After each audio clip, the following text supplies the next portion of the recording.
Hi friends, welcome to chikki stories. ఇలాంటి మంచి మంచి కథలన్నీ చూడాలనుకుంటే చిక్కీ ఛానల్ని సబ్స్క్రైబ్ చేసుకోండి. మేము చేసే స్టోరీస్ మీకు నోటిఫికేషన్గా రావడానికి బెల్ ఐకాన్ని క్లిక్ చేయండి. Thanks for your support. అక్కా చెల్లెలు ఇంట్లో దెయ్యం. త్రివేణి, నీరజ అనే అక్కా చెల్లెళ్ళు ఉన్నారు. వాళ్ళిద్దరూ కూడా రిపోర్టర్లు. ఎక్కడ ఎలాంటి సంఘటన జరిగినా కూడా వాళ్ళు ముందుగా వాటి గురించి చిత్రీకరించడంలో మొదటి స్థానంలో ఉంటారు. అలాగే ఒకరోజు వాళ్ళకి ఒక విషయం గురించి తెలుస్తుంది. అదేంటంటే, రామాపురం అనే గ్రామంలో ఊరి చివర ఉన్న బంగ్లా నుండి ప్రతి ఆదివారం ఒక వెలుగు ప్రకటించబడుతుంది. ఆ వెలుగు ప్రత్యక్షమైన వారం రోజులు అనగా మళ్లీ వచ్చే ఆదివారం వరకు అక్కడ వింత శబ్దాలు, ఏడుపులు వినబడుతూ ఉంటాయి. ఆ గ్రామవాసులు అందరూ కూడా అక్కడ దెయ్యం ఉందని చెబుతూ ఉండేవారు. వాళ్ళిద్దరికీ ఆ విషయం తెలిసిన వెంటనే త్రివేణి, అక్క, అసలు అక్కడ ఏంటి, ఆ మిస్టరీ ఏంటో అనేది మనం తెలుసుకోవాలి. నీరజ, తప్పకుండా ఈ రోజే బయలుదేరదాం. కెమెరా తీసుకొని సిద్ధంగా ఉండు, మొత్తం బట్టలన్నీ సర్దిపెట్టు అని అంటుంది. అందుకు తను సరే అని బట్టలు మొత్తం సర్ది కెమెరా తీసుకుని రామాపురం గ్రామానికి బయలుదేరతారు. ఆ గ్రామంలో ఇప్పుడు ఏం జరిగిందో తెలుసుకోవాలని ఒక పెద్ద మనిషి దగ్గరకు వెళతారు. ఆమెతో, ఏమండి, అసలు ఈ ఊర్లో బంగ్లా నుండి రాత్రి సమయంలో ఏడుపులు ఎందుకు వినబడుతున్నాయి?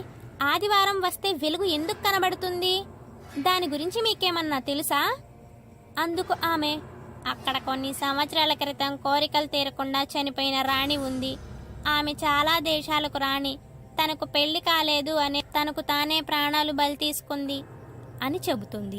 అందుకు త్రివేణి, ఈ రోజుల్లో కూడా దెయ్యాలున్నాయని నమ్ముతున్నారా? అందుకు తాను, దెయ్యం దేవుడు ఇద్దరూ ఉన్నారు. అందుకే భూమి మీద ఇంకా మంచి చెడులున్నాయి. ఈ విషయాలు నమ్మినా నమ్మకపోయినా అదే వాస్తవం.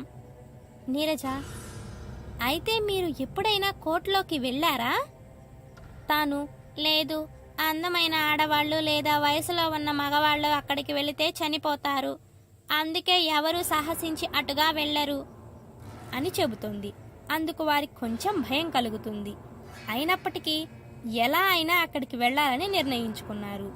ఆ రోజు రాత్రి ఊరు మొత్తం ప్రశాంతంగా నిద్రలోకి జారిపోతుంది. అప్పుడు ఈ అక్క చెల్లెళ్ళు ఆ కోట దగ్గరికి వెళ్లారు. కోట నుండి పెద్దగా ఏడుపులు వినబడుతూ ఉంటాయి. ఎందుకు ఎందుకు నాకీ జీవితం అసలు నచ్చలేదు అని పెద్దగా ఏడుస్తూ ఉంటుంది. అక్కా చెల్లెళ్ళిద్దరూ ఒకరి వైపు ఒకరు చూసుకొని, అక్క, నిజంగా వాళ్ళు చెప్పినట్లు ఏడుపులు వినబడుతున్నాయి. మనం ఇక్కడి నుండి వెళ్ళిపోదాం పదా అని అంటుంది. నీరజ, త్రివేణి, ఇంత దూరం వచ్చాం కదా, ఇక్కడికి వచ్చింది వెళ్ళిపోవడానికి కాదు, లోపల ఏముందో తెలుసుకోవడానికి. పద వెళదాం అని ధైర్యం. రిపీట్, లోపల ఏముందో తెలుసుకోవడానికి పద లోపలికి వెళదాం అని ధైర్యం చెప్పి లోపలికి తీసుకువెళుతుంది. కొంతవరకు భయంగానే ఇద్దరు లోపలికి వెళతారు. అక్కడ చుట్టూ చూస్తారు. వాళ్ళకి ఎక్కడా కూడా ఏడుపు శబ్దాలు ఎక్కడి నుండి వస్తున్నాయో అస్సలు అర్థం కాదు. వాళ్ళు అటు ఇటు చూడగా వాళ్ళకేదో ఒక బొమ్మ కనబడుతుంది. వాళ్ళు ఇన్ని రోజులు ఈ బొమ్మని చూసి అందరూ కూడా ఇక్కడ దెయ్యం ఉంది అని అనుకుంటారు. ఇది బ్యాటరీ బొమ్మ అనుకుంటా అని అది వాళ్ళ వైపు తీసుకుని వెళ్తారు. రిపీట్, అది బ్యాటరీ బొమ్మ అని అనుకుంటారు, కానీ అది బ్యాటరీ బొమ్మ కాదు. కానీ ఎలా ఏడుస్తుందో వాళ్ళకి అర్థం కాదు. ఇక వాళ్ళు ఆ బొమ్మని తీసుకుని బయటకు వెళ్తారు. ఆ రోజు గడిచిపోతుంది. అక్కడ ఏడుపు రావటం ఆగిపోతుంది. వాళ్ళిద్దరూ మరుసటి రోజు ఉదయం అక్కడ ఉన్న ప్రజలతో, చూడండి, మీరు ఇన్ని రోజులు అక్కడ దెయ్యం ఉందని భావించారు, కానీ నిజానికి అక్కడ దెయ్యం కాదు, ఒక బొమ్మ ఉంది. ఇది సూర్యరశ్మితో ఏడుస్తూ ఉంది అని వాళ్ళకి చూపించి అక్కడ ఉన్న నిజం ఏమిటో వాళ్ళందరికీ తెలియజెప్పారు. అందుకు దాన్ని చూసి నిజం అని నమ్ముతారు. ఆ రోజు నుండి రిపీట్, అందరూ కూడా దాన్ని చూసి నిజం అని నమ్ముతారు. ఆ రోజు నుండి అక్కడ ఏడుపులు వినబడవు. అక్కా చెల్లెలిద్దరూ కూడా ఊరికి తిరిగి వెళ్ళిపోతారు. వాళ్ళు చాలా గొప్ప పని చేశావు అని ఎంతగానో సంతోషపడతారు. పత్రికలలో వార్తలలో అన్నిటిలో వాళ్ల గురించే మారుమోగిపోతూ ఉంటుంది. వాళ్లకు మంచి పేరు వస్తుంది. 2 రోజుల తర్వాత అక్కా చెల్లెళ్ళు ఆశిస్తున్నట్లు మీ ఇంట్లో ఎవరో ఉన్నారు అనిపిస్తూ ఉంటుంది. త్రివేణి, అక్క, నాకెందుకో చాలా భయంగా ఉంది. ఇక్కడ దెయ్యం ఉన్నట్లుగా అనిపిస్తుంది. ఆ రోజు మనం ఇంటికి వెళ్ళాం కదా, అప్పటి నుండి నాకు ఇలాగే అనిపిస్తుంది. నీరజ, నాకేం అలా అనిపించడం లేదు, నేను బానే ఉన్నాను అని అంటుంది. కానీ తను మాత్రం పదే పదే అంటంతో చాలా కోపంగా దెయ్యం రూపంలోకి మారిపోయి, ఒక్కసారి చెప్తే అర్థం కావట్లేదా? నేను బాగానే ఉన్నాను, నువ్వు కూడా బాగానే ఉంటావు అని చెప్పి అక్కడి నుండి వెళ్ళిపోతుంది. ఆ రూపాన్ని చూసి తను చాలా భయపడిపోతుంది. తను, మా అక్కకి దెయ్యం పట్టింది, నాకు బాగా అర్థమవుతుంది. ఇప్పుడు నేనేం చేయాలి? భగవంతుడా, మా అమ్మ నాన్నలకి తెలిస్తే ఇంకేమైనా ఉందా? ఉద్యోగం వదిలేయని చెప్తారు. అమ్మో, చాలా తతంగం జరుగుతుంది, ఏం చెయ్యాలి అని భయపడుతూ బాధపడుతూ ఉంటుంది. ఆ రోజు రాత్రి నీరజ దెయ్యం రూపంలోకి మారి అద్దం ముందు కూర్చొని, నేను ఇన్ని రోజులు చాలా పెద్ద పొరపాటు చేశాను. నా కోటలోకి వచ్చిన వాడిని వచ్చినట్లు చంపకుండా నిజానికి అలా చేయడం చాలా పెద్ద పొరపాటు చేశాను. నాకిప్పుడు అర్థమవుతుంది, ఒక శరీరాన్ని ఎంచుకొని నా కోరికలు తీర్చుకోవచ్చు అని. ఇక ఆలస్యం చేసేదేమీ లేదు. ఇక నా జీవితం పూర్తిగా మారిపోతుంది. నేను నాకు నచ్చిన వ్యక్తిని పెళ్లి చేసుకుంటాను అని పెద్దగా నవ్వుతూ ఆనందపడుతూ ఉంటుంది. అప్పుడే త్రివేణి అక్కడికి వచ్చి, అది అసాధ్యం, మర్యాదగా మా అక్క శరీరాన్ని వదిలిపెట్టి వెళ్ళిపో. అందుకు దెయ్యం, వదిలిపెట్టి వెళ్ళడానికి కాదు ఈ శరీరంలోకి ప్రవేశించింది. నన్ను వెళ్ళిపో అనడానికి నీకు ఎలాంటి అధికారం లేదు. కాబట్టి నోరు మూసుకొని కూర్చో, లేదంటే నీ ప్రాణాలు పోతాయి, జాగ్రత్త. అందుకు త్రివేణి ఏమాత్రం భయపడకుండా, మర్యాదగా మా అక్కని వదిలిపెట్టి వెళ్ళు, చివరిసారిగా చెప్తున్నా, లేదంటే ఇప్పటికే ఈ భూమి మీద ఉండవు. అందుకు ఆ దెయ్యం పెద్దగా నవ్వుతూ, నీ గురించి నువ్వేమైనా అనుకుంటున్నావా? మాయలు మంత్రాలు తెలుసా నీకు? నీకంత సీన్ లేదు, నాకు బాగా తెలుసు. మర్యాదగా అడ్డు తప్పుకో. నాకు కావలసిన వ్యక్తిని తెచ్చుకోవడం కోసం నేను బయటికి వెళ్తున్నా. త్రివేణి, నువ్వు ఎక్కడికి వెళ్ళడానికి వీల్లేదు అని అడ్డుగా ఉండడంతో తనకు చాలా కోపం వచ్చింది. తను చాలా కోపంగా గట్టిగా తనను పట్టుకొని పైకి లేపుతుంది. వెంటనే తెలివిగా తన చేతిలో ఉన్న విభూదిని తన ముఖం మీద చల్లుతుంది. వెంటనే పెద్ద పెద్దగా కేకలు వేస్తూ తన శరీరాన్ని వదిలిపెట్టి ఆత్మ బయటికి వస్తుంది. వెంటనే త్రివేణి తన దగ్గరున్న సీసాను తీసుకొని దాన్ని బంధించింది. అసలు నీరజాకి ఏం జరిగిందో గుర్తులేదు. తను కళ్ళు తిరిగి కింద పడిపోతుంది. కొంత సమయం తర్వాత తను కళ్ళు తెరుస్తుంది. అప్పుడు త్రివేణి, నాకేమైంది అని అడుగుతుంది. అప్పుడు జరిగిన విషయం చెప్పి, నీకు దెయ్యం పట్టింది, నాకేం చేయాలో అర్థం కాక ఒక స్వామీజీ దగ్గరకు వెళ్ళాను. స్వామీజీతో, స్వామి, నేనొక సమస్యలో ఉన్నాను. మా అక్క నేను ఇద్దరం రామాపురంలో ఉన్న పాడైన బంగ్లాలోకి వెళ్ళాము. అక్కడ మా అక్కకు దెయ్యం పట్టింది. స్వామీజీ, మరేం పర్వాలేదు, ఈ విభూతిని తన దగ్గరకు తీసుకుని వెళ్ళి ఎంతో ధైర్యంగా మాట్లాడు. తను నీ మీదకి రాబోతుండగా ఆ విభూతిని చల్లు. నీకు ఈ సీసా ఇస్తాను, తన ఆత్మని బంధించు అని చెప్పాడు. నేను అలాగే చేశాను. తన ఆత్మని బంధించాను. నిజానికి తన ఆత్మ పోవాలంటే మనం తీసుకువచ్చిన ఆ బొమ్మను కాల్చేయాలి. అందుకు తను, సరే అలాగే చేద్దాం, ఆ బొమ్మని కాల్చేద్దాం అని ఇద్దరు సిద్ధం పడతారు. లోపల బందీగా ఉన్న ఆత్మ, వద్దు వద్దు, నన్నేం చెయ్యొద్దు అని అంటూ భయంతో పెద్ద పెద్దగా కేకలు వేస్తూ ఉంటుంది. అయినా వాళ్ళు వెంటనే ఆ బొమ్మని నిప్పుల్లో వేసి కాల్చేస్తారు. ఇక ఆ దెయ్యం మాయమైపోతుంది. ఇక అక్కా చెల్లెలిద్దరూ స్వామీజీకి కృతజ్ఞతలు చెప్పుకొని సంతోషంగా ఉంటారు. Hi friends, welcome to chikki stories. ఇలాంటి మంచి మంచి కథలన్నీ చూడాలనుకుంటే చిక్కీ ఛానల్ని సబ్స్క్రైబ్ చేసుకోండి. మేం చేసే స్టోరీస్ మీకు నోటిఫికేషన్గా రావడానికి బెల్ ఐకాన్ని క్లిక్ చేయండి. Thanks for your support.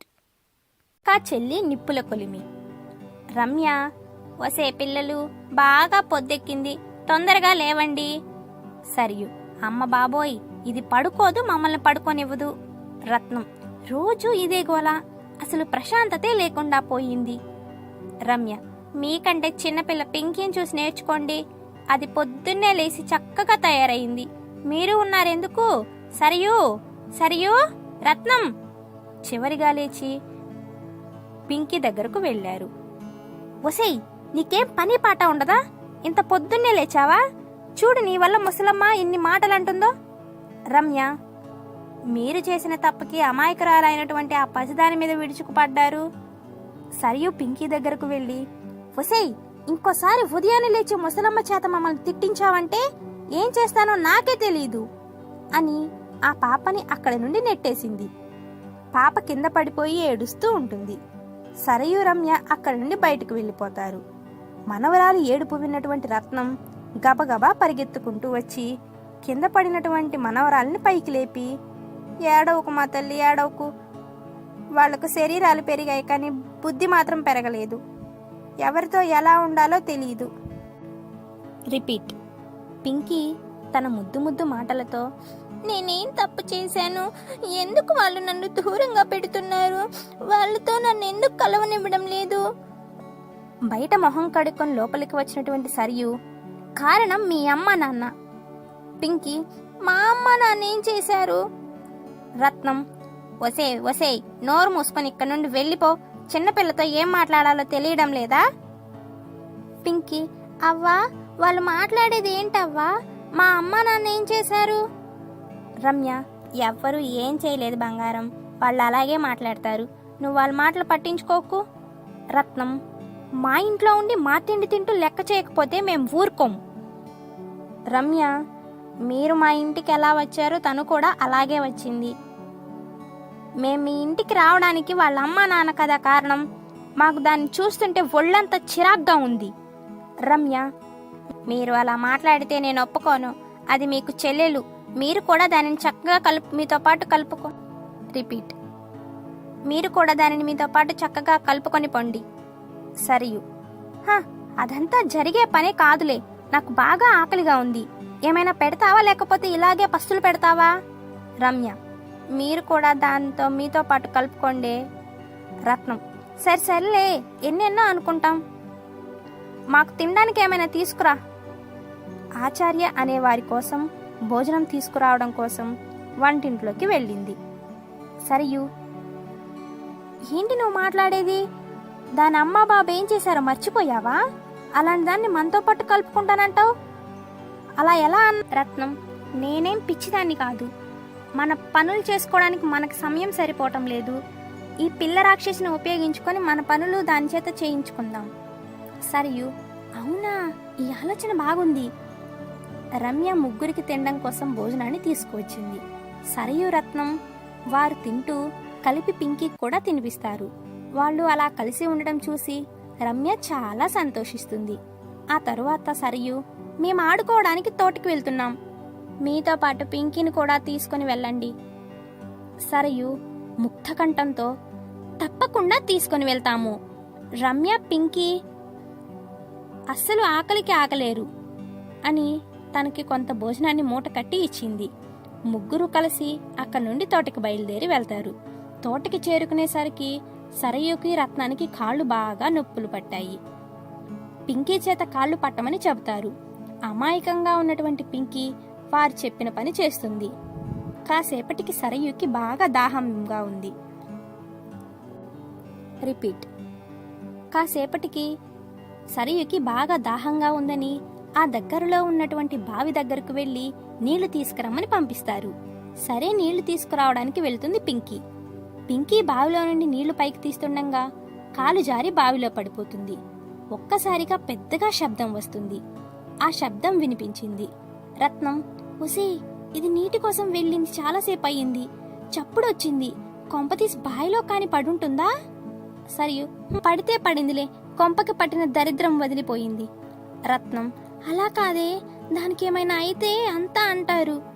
Sarayu, ఎవ్వరూ ఏమీ అనరు, నువ్వు అనవసరంగా భయపడకు. రోజు ముసలవ్వ దీన్ని అడ్డం పెట్టుకుని ఎప్పుడూ తిడుతూ ఉంటుంది. ఇప్పుడు ఇది పోతే మనం ప్రశాంతంగా సుఖంగా ఉండొచ్చు. రత్నం, ప్రశాంతత నీ బొంద, దానికేమన్నా అయితే మనల్ని జైల్లో పెడతారు. ఆ మాట చెప్పడంతో ఒక్కసారిగా భయపడిపోయింది. గబగబా ఇద్దరూ లేచి బావి దగ్గరకు పరిగెడతారు. బావిలోకి తొంగి చూస్తే పింకీ బావిలోంచి కాపాడండి, రక్షించండి, కాపాడండి అని అరుస్తూ ఉంటుంది. పింకీకి ఈత రాక నీళ్ళల్లో మునిగిపోతూ ఉంది. మీ ఇద్దరికి ఏం చేయాలో అర్థం కావడం లేదు. పింకీ బావిలోంచి కాపాడండి, కాపాడండి, కాపాడండి అని అరుస్తూ ఉంది. రత్నం అక్కడే ఉన్నటువంటి తాడుని కిందకి వేసి పింకీని పైకి లాగింది. ఇక్కడికి ఎవరు రమ్మన్నారు అని పక్కనే ఉన్నటువంటి కర్ర తీసుకొని పింకీని చాలా బాగా కొట్టింది. పింకీ, సరియు అక్క మంచి నీళ్ళు తీసుకురమ్మంటే నేను ఇక్కడికి వచ్చాను. సరియు, ఏంటి నా మీద అబద్ధం చెప్తున్నావు అని పింకీని చావ కొట్టింది. ఇద్దరూ పింకీని అక్కడి నుండి చెట్టు దగ్గరకు తీసుకువెళ్లారు. పింకీ, అక్క చాలా చలిగా ఉంది. సరియు, మేం చెప్పినట్టు చేస్తే నీకు చలి తగ్గిపోతుంది, అలా చేస్తావా? రత్నం, నోరు తెరిచి మాట్లాడువే, మా కొంపకి దరిద్రంలా పట్టుకున్నావు. పింకీ, సరే అక్క. సరియు రత్నం తోటలోని ఎండి పుల్లలన్నీ తెచ్చి ఒకచోట కుప్పగా వేశారు. పింకీని తాడు కట్టి ఒక చెట్టు కొమ్మకి వేలాడదీశారు. వాళ్ళు తీసుకువచ్చినటువంటి ఎండు పుల్లలు వేసి మంటను వెలిగించారు. వాళ్ళిద్దరూ తలో దిక్కన ఉండి పింకీని అటూ ఇటూ ఊపడం మొదలుపెట్టారు. వాటిని చూస్తున్న వికృత చేష్టలు చూసి పింకీకి భయం వేసింది. పెద్దగా ఏడుస్తుంది. రత్నం సరియు పింకీ యొక్క బాధను చూసి నవ్వుకుంటూ ఉంటారు. కొంచెం కూడా కనికరం చూపరు. అటుగా వెళుతున్నటువంటి కనకయ్య అనే సాధువు వారు చూస్తున్నటువంటి వికృత చేష్టలు చూసి, ఏంటమ్మా మీరు చేసే పని? ఆ చిన్నపిల్లలు ఎందుకు అలా ఏడిపిస్తున్నారు? రత్నం, నీకెందుకయ్యా, నీ పని నువ్వు చూసుకో. సరియు, అందరూ ఎదుటి వాళ్ళకి ఉద్ధరించే వాళ్లే. సాధువు, అలా చేయకండమ్మా, అది చాలా తప్పు. పసిపిల్ల దేవుడితో సమానం. రత్నం, అయితే వచ్చి గుడి కట్టి పూజించు. సాధువు, మీకు ఎలా చెబితే అర్థం కాదు, మీకు సరైన గుణపాఠం నేర్పుతాను అనుకొని తన కమండలంలో నుండి నీళ్లు తీసి వాళ్ళని మాటలు రాకుండా చేస్తాడు. తన యొక్క మంత్రశక్తితో మంటలను ఆర్పేస్తాడు. పసిపాపను కిందకు దించి ఊరుకోబెడతాడు. అక్కడ చూసినటువంటి ఆశ్చర్యంగా ఉంటారు. అక్కడ జరిగేదానిని ఆశ్చర్యంగా చూస్తూ ఉంటారు. సాధువు అక్కడి నుండి వెళ్ళిపోతుండగా పింకీ సాధువు దగ్గరకు వెళ్ళి, తాత, మా అక్కలిద్దరూ చేసిన తప్పే, దయచేసి వారిని మామూలుగా చేయండి. సాధువు వాళ్ళ వైపు తిరిగి చూస్తారు. వాళ్ళిద్దరూ సాధువు వైపు చూసి మొహం దీనంగా పెడతారు. అది చూసినటువంటి సాధువు మరలా తన యొక్క మంత్రశక్తితో వారిని మామూలుగా మార్చేస్తాడు. వారికి తిరిగి మాట రావటంతో చాలా సంతోషిస్తారు. సాధువు, ఇంకోసారి మీరు కనుక ఇలా చేస్తే నోరు శాశ్వతంగా పడిపోతుంది. సాధువు ఆ మాట చెప్పడంతో వారు చాలా భయపడిపోయారు. పొద్దుపోవటం చేత రత్నం సరియు పింకీని తీసుకుని ఇంటికి చేరుకుంటారు. పింకీ అవ్వతో ఏమీ చెప్పలేదు. మరలా పింకీని ఏమైనా చేస్తే తమకే ఇబ్బంది అని అర్థం చేసుకుని ఆ రోజు నుండి రత్నం సరియు పింకీతో మంచిగా నడుచుకుంటారు.